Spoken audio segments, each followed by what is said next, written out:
Welcome to Energy Vista, a podcast on energy issues, personal and professional trajectories. I'm your host, Leslie Palti-Guzman. In each episode of this podcast, we chat with energy experts from all around the world. They tell us about their passion, inspiration, and aspiration. And one of my favorite parts of this podcast is the focus on their personal trajectories. I always learn a lot and find it very interesting. It's May 9, 2019 and time for a new Energy Vista episode. Today, I'm exchanging with Melanie Kenderline.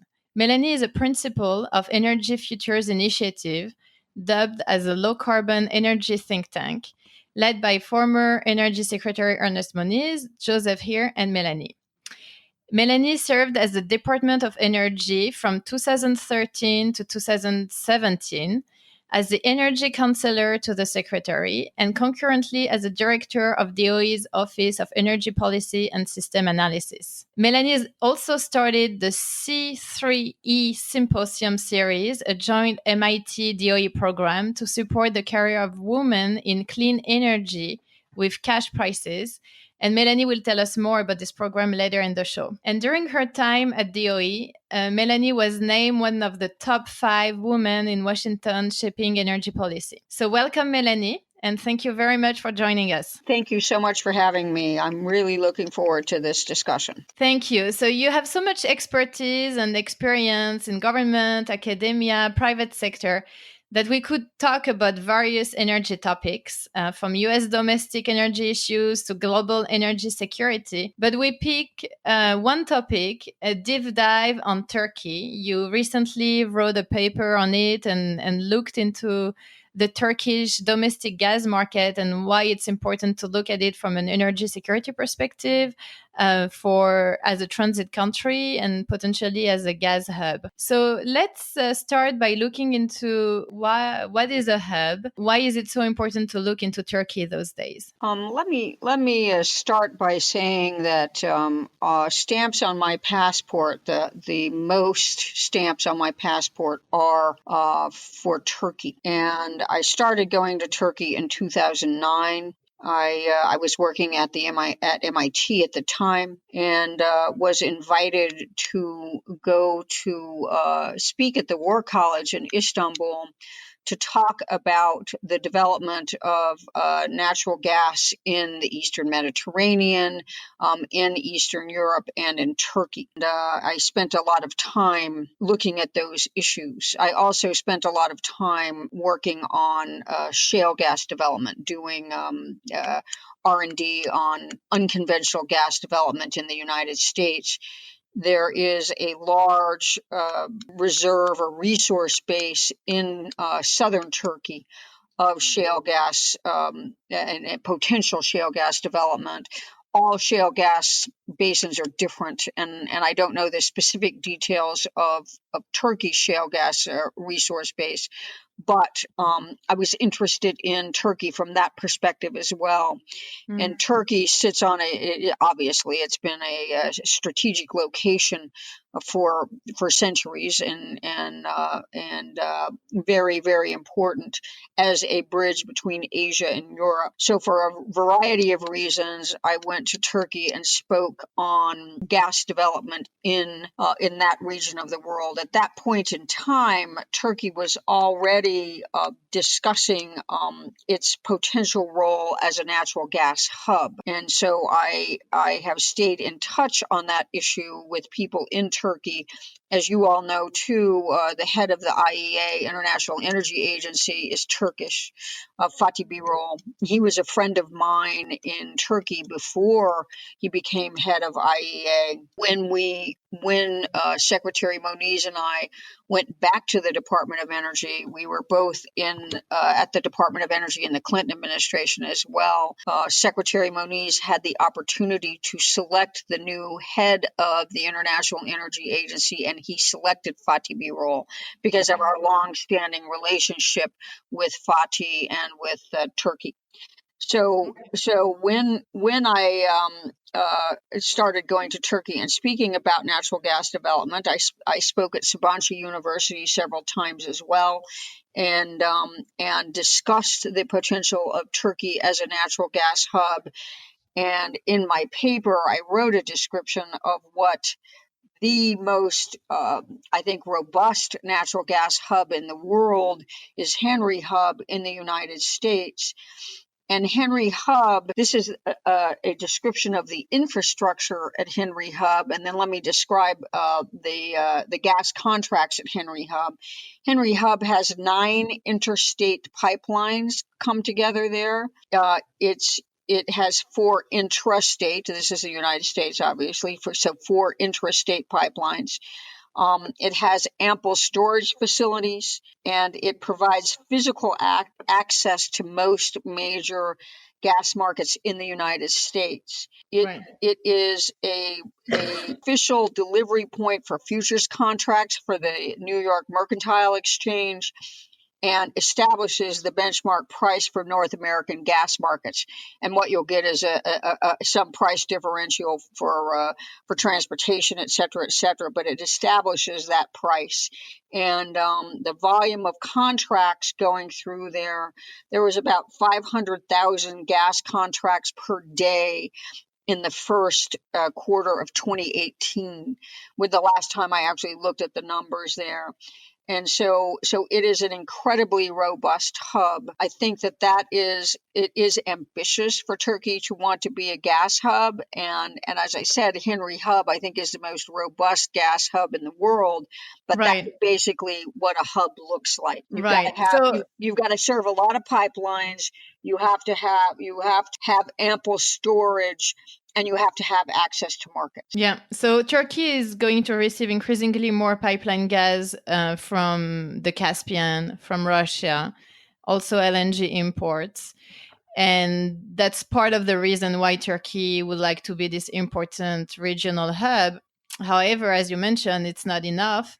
And domestically speaking, what are the requirements for a country to become a hub in terms of openness of its market, competitiveness? Both as the national state-owned gas company is still very dominant and has a monopoly on most of the market. So what would be the steps that Turkey should take? And despite all the geopolitical tensions around Turkey, is it still something that the current government is pushing for, or has it been vastly delayed? I think in Turkey you have 5 existing pipelines. I believe there is one under construction, 2 LNG facilities, and 2 floating storage gas units, FSRUs. The infrastructure there is growing. I think storage, there's a fair amount of storage that has been put in place. Turkey also has enough gas to serve its domestic market and ample gas to export. So it's not using all of its gas internally, and that's what you need in a hub. It needs to be able to move gas to Europe, which is clearly the major market as a hub. I believe that Turkey, it's not just Russian gas. I think they have access to Azerbaijani gas. They have access to gutter gas and LNG from wherever it's coming from. Gutter is one location. And Russia is building the Turkish Stream pipeline that will bring also. Right. And the Southern Gas Corridor is also bringing gas to Turkey. So it's additional gas. I think that the infrastructure is being put in place. That's important, but also market design is very important. And as you mentioned, you have a dominant player in Turkey. The transparency becomes very important. There are subsidies, as I understand it, in Turkey for residential consumers. I believe for industrial consumers as well. Subsidies become a problem in attracting private gas suppliers because they need to be able to make money, and it's more difficult for them in a subsidized market. And I think destination clauses are also an issue for the development of a gas hub. I believe a lot of the gas moving through Turkey has destination clauses in it, and you need to develop a spot market and destination clauses are problematic for that. The other issue and the U.S. entry into global gas markets is really important in this regard, is starting to break down the link between oil prices and natural gas prices, and the U.S. entry into global LNG markets. We don't have destination clauses in the LNG export contracts in the United States, so that's creating a more robust global gas market and starting to delink prices, natural gas prices from oil prices. So there are, I think, very positive signs in Turkey about some of the things that are going on. Certainly, from an infrastructure perspective, more work could be done on market development inside Turkey and market structure. What about the trust that other players would put into Turkey? Because everybody wants to be a hub. When I look into Asia, there is competition and maybe now more cooperation. But from Singapore to India to Japan to China, everybody wants to be a hub. If you look at the Mediterranean region, Italy, Greece, Turkey, Egypt, they all want to be a hub, and not all of them are going to be a hub.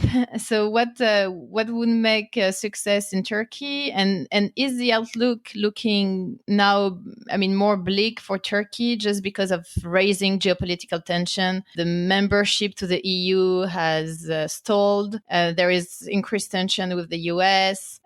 Turkey is growing closer to unfriendly countries. How does that play out in its ambition to become a hub? Well, geopolitics is above my pay grade in this discussion. Okay, I understand that the resolution of geopolitical tensions would be very helpful would be helpful for Turkey in its aspirations to be a hub. What you don't want is instability in a region if you are seeking to be a hub. So it goes without saying that resolution of geopolitical tensions is important. And I think the EU just the day before yesterday sent a note or letter about Cypriot territorial waters, et cetera, in the eastern Mediterranean.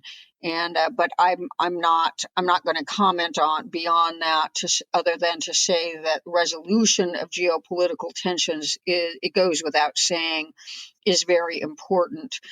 Stability is very important for the establishment and maintenance of a gas hub, and so I think that is those critical issues. Turkey, what I would say, as opposed to say Italy, Turkey is better geographically situated for serving that function, because you do need the gas pipelines, you need access to different markets, et cetera. And because of Turkey's geographic location, it has access to Middle East, it has access to North Africa, it has access to Russia, and it has access to the Caspian gas. So I think its geographic position makes it ideal. If the infrastructure is further developed, and I think it's going a long way for doing that. It's my understanding that Turkey has invested a lot in a domestic gas distribution infrastructure, that all 81 cities in Turkey are now served by a gas distribution system. And so it's done a lot to develop its own internal markets. More transparency, more players in the market would be helpful. Keep plugging away on developing the infrastructure that is required, multiple pipelines and LNG access, regas, et cetera, from various locations is very helpful, and keep plugging away at it. The geopolitical tensions are an issue, and I don't know what the resolution of them is, and I am not paid to resolve that problem anymore. I used to be. So I'm not in the government anymore. Those are government issues. So. Right. At the beginning, you mentioned shale gas in Turkey. It's not something that we hear a lot anymore. Is it something that Turkey wants to activate in terms of domestic resources, or it might be too expensive? And, I looked at for. By way of background, you mentioned I have academic and private industry background, and in addition to my time at DOE, I actually have 12 years as a political appointee at the Department of Energy, the 8 years of Clinton and 4 years of Obama. In the interim, I worked for the Gas Technology Institute. I was a vice president there, and my CEO gave me funding to capitalize an unconventional gas R&D company in 2002. And so I spent a lot of time looking at shale basins were around the world, not just in the United States. So I was working on that topic when I was in the private sector. I believe it was the Energy Information Administration at some point did a characterization of global shale basins.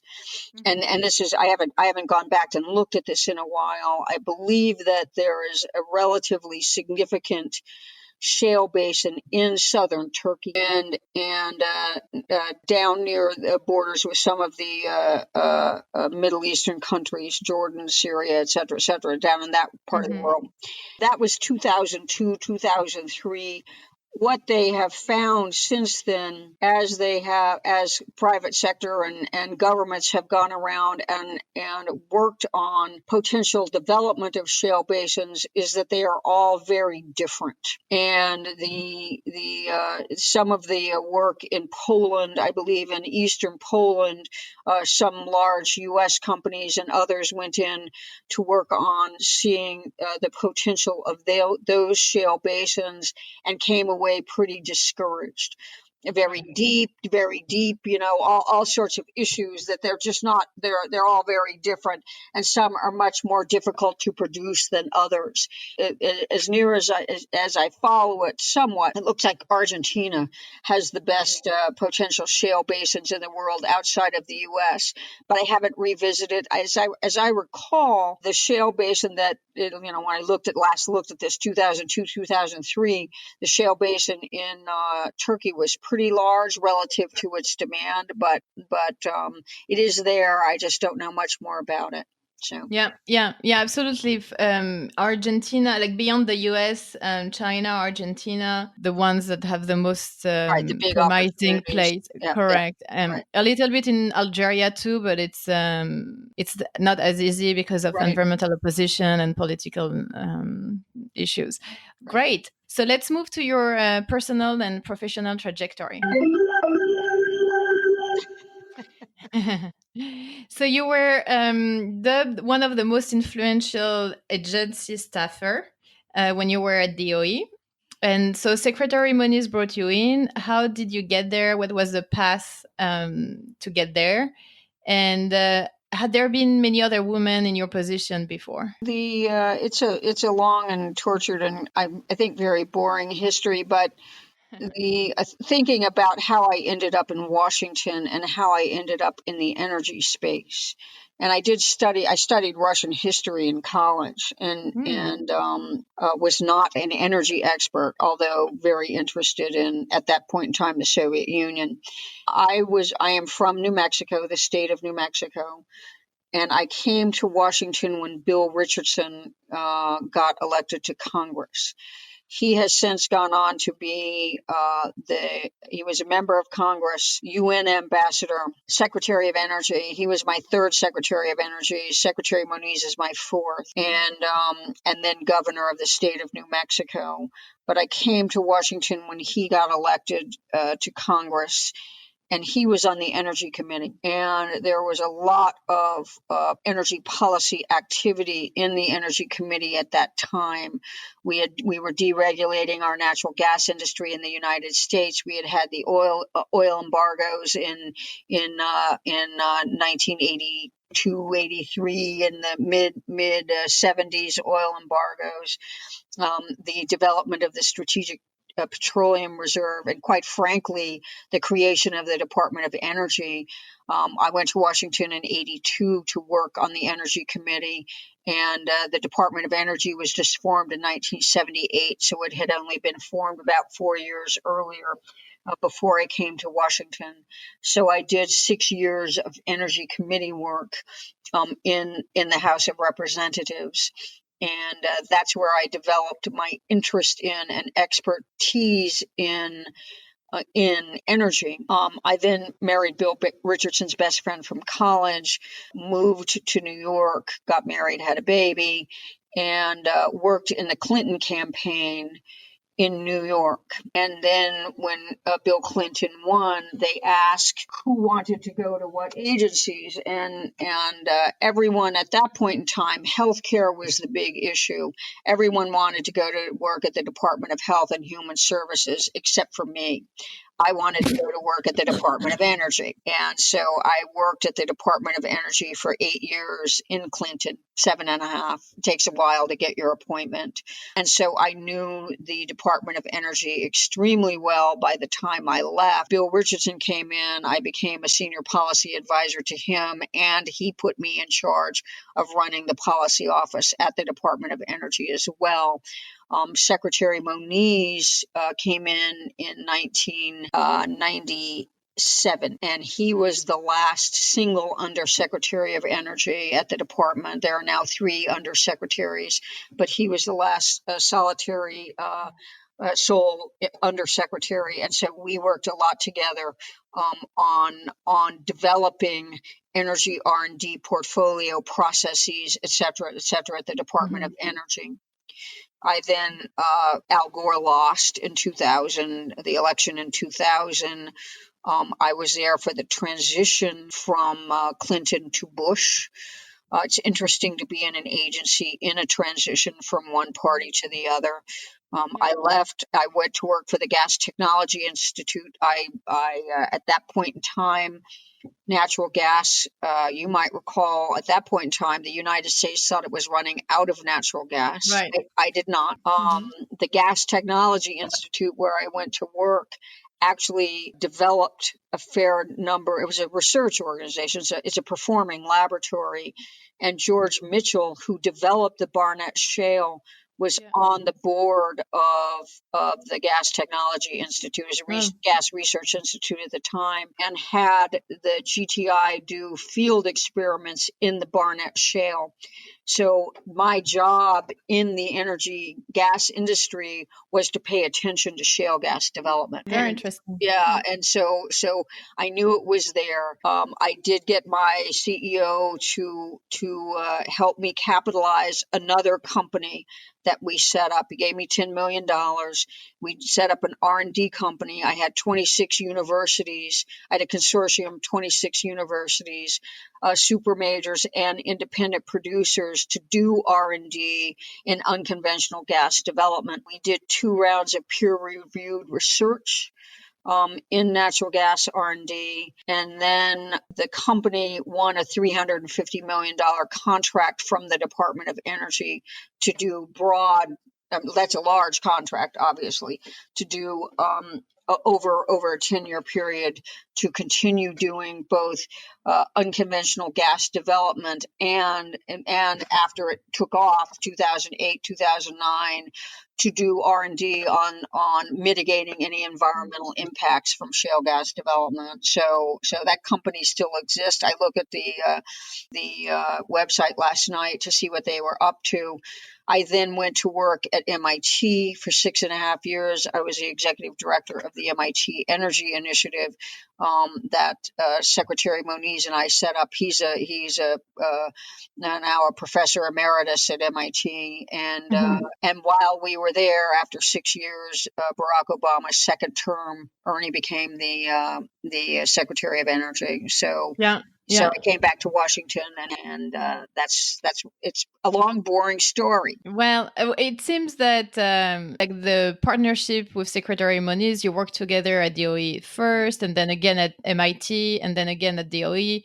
So he could vouch for you for your competence Right. And yeah, which And internally I it's vouch for always his good to have. too. I vouch for his too. Of course, and he was able to choose you, to trust you. I think you were in charge of his pet projects, including the quadrennial energy review. So Yes. it meant that he could really trust you. Right. Yeah. And the quadrennial energy review, I would say one other thing and he, as I said, Ernie is my fourth energy secretary. So I have a good basis of comparison. He was an excellent energy secretary. Um, uh, uh, Bill Richardson, who is a dear friend of mine, was also quite good. And I was also at the Department of Energy when the transition from Obama to Trump. So I went through two transitions from one party to the other at the Department of Energy, and that was an interesting comparison as well. Hmm. And Yeah, to watch the different administrations coming and going was I bet. I won't And say any so more. yes, been meeting several women working at the Department of Energy. It seems it's very mixed in terms of gender, or is it just an impression from outside? Well, one thing I would say is that at the Department of Energy, there's a long corridor where you walk up to the secretary's office. And in that corridor are the portraits of the now 14 secretaries of energy. Ernie was the 13th secretary of energy. In those 14 portraits that they get painted after they leave, there's official portrait hanging ceremony, etc., and there's only one woman, and that was Hazel O'Leary. Hazel was I worked for Hazel as well. She was the first energy secretary in the Clinton administration, and so I think it's a little interesting that there's only been one woman out of 14 secretaries of energy at the Department of Yeah, Energy. And I yeah. believe there was only been one, no, there have been two women deputy secretaries. Betsy Moeller was a deputy secretary, and Liz Sherwood Randall. I worked for both of them. No, actually, Linda Stuntz was as well. So there have been three women deputies. They did not go on to become secretary. Hmm. And Linda Stuntz actually became the DepSec, and Linda Stuntz had my job running the policy office, which is what I did in for Bill Richardson, ran the DOE policy office. So, When Ernie became the secretary, he expanded its role, and it became the Energy Policy and Systems Analysis Office. So we were much more focused on doing systems analysis and producing the quadrennial energy review. okay, and so now you're ambassador to the DOE C3 initiative. Right. What does it mean to be an ambassador, and what is this initiative? The C3E, and I was invited to, when I was at MIT, C3E was a small little initiative that DOE started. It seemed like it was 2011 or something. They invited me to go over and give a talk in Abu Dhabi for C3E. And it was women in clean energy. But it was just it didn't have a lot of robustness, and we wanted to make something more of it. I got interested in it because I spoke at one of their events in Abu Dhabi, and so I suggested that the women in DOE who are running it and I get together, have a little bit of a discussion as to what we could do with it. And we had an offsite, full day, other women in energy and some industry people and others that we pulled in, and concluded at that meeting that what was needed, what was the most difficult point for women in their career, certainly in energy, and I don't know elsewhere. I've been in energy all my life, so I don't know about other occupations, was a mid-career Boost. doldrums that you might, Yeah. getting beyond mid-career to where I was in my, and what could we do to help women advance their careers for women at mid-career. And I went And back. why at this time of their life? Is it because it's after childbearing years? rather than, boosting them early in their career? Yeah, Why do you think? I never thought about it that way. I think you have a lot of opportunities when you're young, and when you're old, you have a lot of experience. And at mid-career is when you really need the boost. That's kind of how we looked at it. Regardless of childbearing, I had a child when I was working in the Clinton campaign, and I would take him to the Clinton headquarters and have, with his body, he was a baby, and so I know what it's like to have a child when you're trying to do things. So I went back to MIT. I talked to Ernie at the MIT Energy Initiative, suggested that we might form a partnership with the Department of Energy, which we did. And that became the MIT, the C3E Symposium series. And it was an MOU we had with them, but MIT, quite frankly, did the fundraising, pulled all the money together, et cetera, to give cash awards to a range of categories: international, women in government, women in business, et cetera, to give cash awards, because that's a very cumbersome and hard thing for the federal government to do. The university had a lot more flexibility to go out and raise the money. And what we decided, we then started organizing within MIT, and I had an incredible group of young women at the MIT Energy Club, who worked with me to fashion both the symposium and how you would nominate women for the awards and how they would be selected. And we decided that they would be selected by women at my level of career development, which is, older, more established, accomplished in the energy field. And that group of women became ambassadors. So the ambassadors select winners of the C3E Awards. We'll have an event this summer, an offsite this summer. The ambassadors will get together and select winners. The ambassadors are not all women. We have a couple of male ambassadors. That's to satisfy the federal requirements. You can't make it all women. But we will get together. We also announced a lifetime achievement award winner at that. So it's your lifetime achievement award, your C3 cash awards for women at mid-career, and then we have a poster session for young women students. And students come from around the country. They present the results of their research at a poster session, and we give a small cash award to a student as well. And the symposium participants go around, look at the different posters, and pick the student winners. So we're covering all phases of career. You have the students, you have the mid-career, you have the ambassadors, and you have a lifetime achievement award winner. And I think it's been wonderful. It's one of the favorite things I've ever done in my life. So yeah. Great initiative, and it maybe will propel the next energy secretary as a woman. Yeah, maybe another woman. Yes, that would be great. Great. So last question, Melanie. I know you have a long commute every week. You live in New Mexico with your husband and son, but you work in DC. How do you make it work? And do you recommend those kind of work arrangements? I mean, I guess you have it. There is always a sacrifice. You have to have an absolutely wonderful husband to be able to do that. And it's interesting. He's retired, and my parents are both elderly, and they are in New Mexico. So I get to see them. I will get to take my mother out for Mother's Day this weekend, and so it's working well for us. My husband he's an environmental engineer, but he's going back to school to get a master's in art history. So he's busy. He's, sometimes he can't talk to me because he's studying for finals.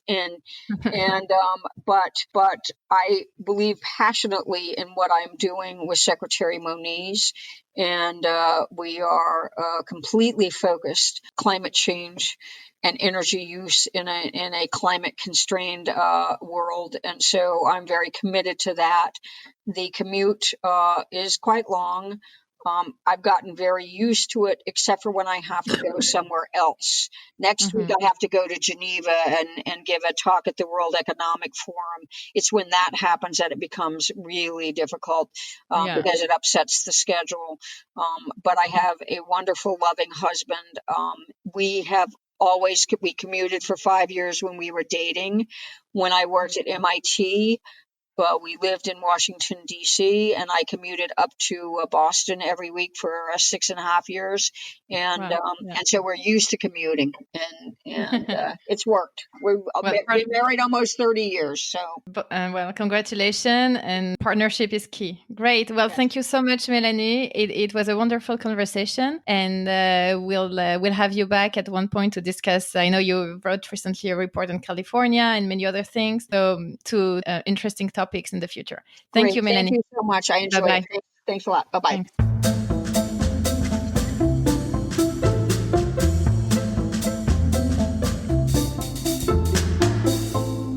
That concludes our Energy Vista podcast. This episode was recorded on May 9, 2019. This is Leslie Palti-Guzman. Say good day and good luck.